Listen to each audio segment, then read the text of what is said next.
Okay, remember that the military is full of white supremacists whose governing class and minds are full of homosexuals. And so they're changing my voice because they're jealous of me because I'm a man and they failed to do God's work, which means they failed to be men. This video is about Ezekiel 23.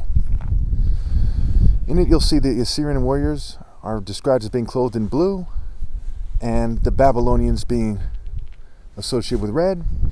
And then there's the whitewashed thinking, right? You see that a lot in America with that kind of sissy whitewashed glow. You see the military and the politicians have that kind of propaganda sissy stuff. Sabotage everyone else, pretend to be superior type of bitch shit. It's pathetic. It's pathetic. Shame on you people to the extreme. And shame on you for persecuting Christ because there's not a man among you. Shame on you. Ezekiel 23, 2 adulterous sisters. Then the word of the Lord came to me, Son of man, there were 2 women, daughters of the same mother. They became prostitutes in Egypt, engaging in prostitution from their youth. In that land, their breasts were fondled and their virgin bosoms caressed. The older was named Oholah, and her sister was Oholibah. They were mine and gave birth to sons and daughters. Oholah is Samaria, Oholibah is Jerusalem. Oholah engaged in prostitution while she was still mine, and she lusted for her lovers, the Assyrian warriors clothed in blue, governors and commanders, all of them handsome young men and mounted horsemen. She gave herself as a prostitute to the elite of the Assyrians and defiled herself with all the idols of everyone she lusted after. She did not give up the prostitution she began in Egypt, when during her youth men slept with her, caressing her virgin bosom, and poured out their lust on her. Therefore I delivered her into the hands of her lovers, the Assyrians, for whom she lusted. They stripped her naked, took away her sons and daughters, and killed her with the sword. She became a byword among women, and punishment was inflicted on her. Her sister was Oholibah, saw this. Her sister Oholibah saw this, yet in her lust and prostitution was more depraved than her sister. So it's kind of like America and Israel, right? Where there's these 2 nations that are full of prostitutes, people prostituting themselves in various ways, refusing to obey God through me. Utterly disgraced. Okay, resorting to saying stupid things like censor people for bringing up the obvious. Just very disgraceful. When people can't be man enough to accept the truth and accept honest criticism, it's very pitiful to see that, very pitiful. So they're prostituting themselves, right? Again, the red, white, and the blue. Right? The white stands for whitewashing things, the blue for Assyria, which was in the story an evil nation, right? We see the white and the blue on the flag of Israel. And we see the red, white, and blue on the American flag for Babylon, Assyria, whitewashing things, people insisting on that white people are seen as, superior, which they're not. And the stars on the flag, which symbolize, Rephan and the fallen angels, the stars that are knocked out of the sky in Revelation. You see the Star-Spangled Banner being, the Star-Spangled deity Hathor connecting to the Star-Spangled Banner, what have you. And that is an Egyptian deity as well. So there's a lot of connections there. Now, it's not worth your time to learn all these connections. And who gives a damn, right? I mean, it's just some Babylonian sissy stuff. But for those of you who care about that, I put that there for you. Okay. She too lusted after the Assyrians, governors and commanders, warriors in full dress, mounted horsemen, all handsome young men. I saw that she too defiled herself. Both of them went the same way. But she carried her prostitution still further. She saw men portrayed on a wall, figures of Chaldeans portrayed in red. So you see those images, right? They're portrayed a certain way. And they like to do, psychology and magic tricks. They like to provoke me, knowing that I'm going to respond this way, and then say, well, he's criticizing America, so we have to do something. Even though the Constitution allows me to do just that. So the Assyrians were like that, like Americans in that way where, the name even starts with A, but that's neither here nor there, but it also starts with ass, right? Assyrian, right? So we do the analysis, and you see one of the main places that is the modern day Sodom and Gomorrah today. We see it in Israel, in Tel Aviv, what have you. Then there's San Francisco and Hollywood in America. And, it's not the only evil place in America, but maybe the whole country is evil, but you get what I'm saying. So I kind of am surrounded by evil here in this country. So it goes on to say, now keep in mind that the interpretation of the Bible is not that important. I pity the Jews, and I don't pity them, who focus on that. They say, well, it's our language and this, and this, the details, right? The tree of knowledge. In their own Bible, it says, don't be a tree of knowledge punk. Don't be a tree of knowledge sissy with some kind of Babylonian outfit pretending to be holy. Don't do that. That looks so stupid. That is so stupid. That's a waste of life. That's why Torah, when in the hands of you, is hard rot. Because you're just rotting away and you're talking about your own failure and you're acting like you're succeeding or something. It's stupid. With belts around their waist and flowing turbans on their heads, all of them looked like Babylonian chariot officers, natives of Chaldea. As soon as she saw them, she lusted after them and sent messengers to them in Chaldea.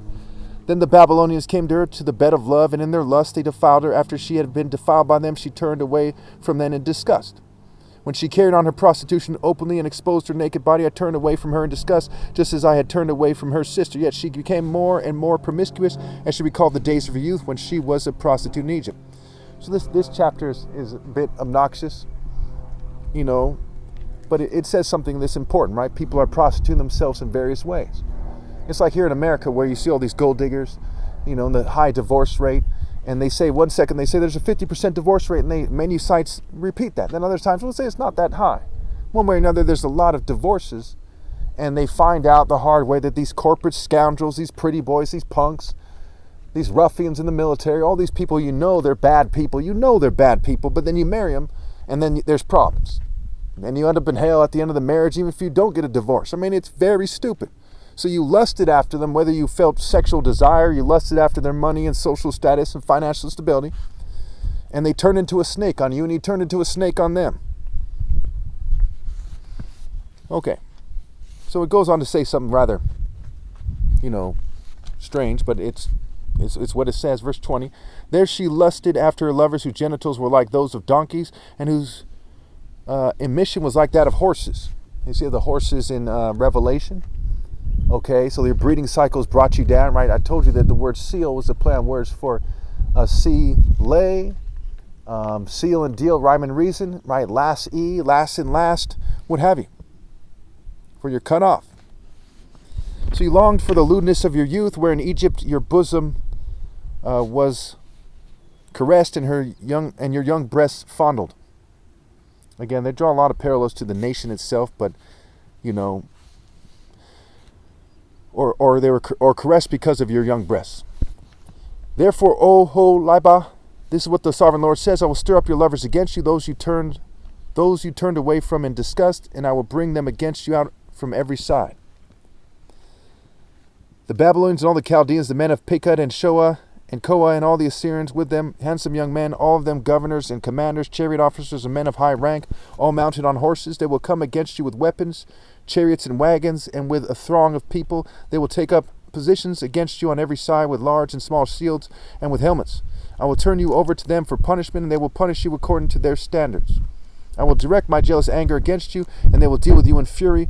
They will cut off your noses and your ears, and those of you who are left will fall by the sword. They will take away your sons and daughters, and those of you who are left will be consumed by fire. They will also strip you of your clothes and take your fine jewelry. So I'll put a stop to the lewdness and prostitution you began in Egypt. You will not look on these things with longing or remember Egypt anymore. For this is what the sovereign Lord says: I am about to deliver you to the hands of those you hate, to those you turned away from in disgust. They will deal with you in hatred and take away everything you have worked for. They will leave you stark naked, and the shame of your prostitution will be exposed, your lewdness and promiscuity. I have brought this on you because you lusted after the nations and defiled yourself with their idols. You have gone the way of your sister, so I will put her cup into your hand. This is what the sovereign Lord says: you will drink your sister's cup, a cup large and deep. It will bring scorn and derision, for it holds so much. You will be filled with drunkenness and sorrow, the cup of ruin and desolation, the cup of your sister Samaria. So, people talking about the Sumerians looking like idiots. People talking about Babylonian mythology. All these people pretend to be holy. And you're all brought to ruin and desolation. Chaos and desolation, like it says in Isaiah 34. You will drink it and drain it dry and chew on its pieces, and you will tear your breasts. I have spoken, declares the sovereign Lord. Therefore, this is what the sovereign Lord says: since you have forgotten me and turned your back on me, you must bear the consequences of your lewdness and prostitution. I'm just going to go ahead and read this fast because I'm almost out of batteries on the phone. And it's pretty self-explanatory what it says, and I already kind of interpreted the key parts for you. The Lord said to me, Son of man, will you judge Oholoha and Oholibah? Then confront them with their detestable practices, for they have committed adultery, and blood is on their hands. They committed adultery with their idols. They even sacrificed their children, whom they bore to me as food for them, right? They led them on the same despicable reproductive paths as they are on. You see that all throughout the world. Okay, I'm the only one doing the right thing. My parents are blameless. They have also done this to me. At the same time, they defiled my sanctuary and desecrated my Sabbaths. On the very day they sacrificed their children to their idols, they entered my sanctuary and desecrated. This is what they did in my house. They even sent messengers for men who came from far away. And when they arrived, you bathed yourself for them, applied eye makeup, and put on your jewelry. You sat on an elegant couch with a table spread before it, on which you had placed the incense and olive oil that belonged to me. Right, just like these people in the military and the intelligence community, the police, the secret societies, the Freemasons, utterly defiled people who chose to embrace Babylon instead of man up. The reason why I have to read this quickly, because of all the hacking, all the sabotage. The noise of a carefree crowd was around her. Drunkards were brought from the desert along with men from the rabble, and they put bracelets on the wrists of the women and her sister, and beautiful crowns on their heads. Then I said about the one worn out by adultery, now let them use her as a prostitute, for that is all she is. That is all she is. It's all your spirit is. It's all your identity is.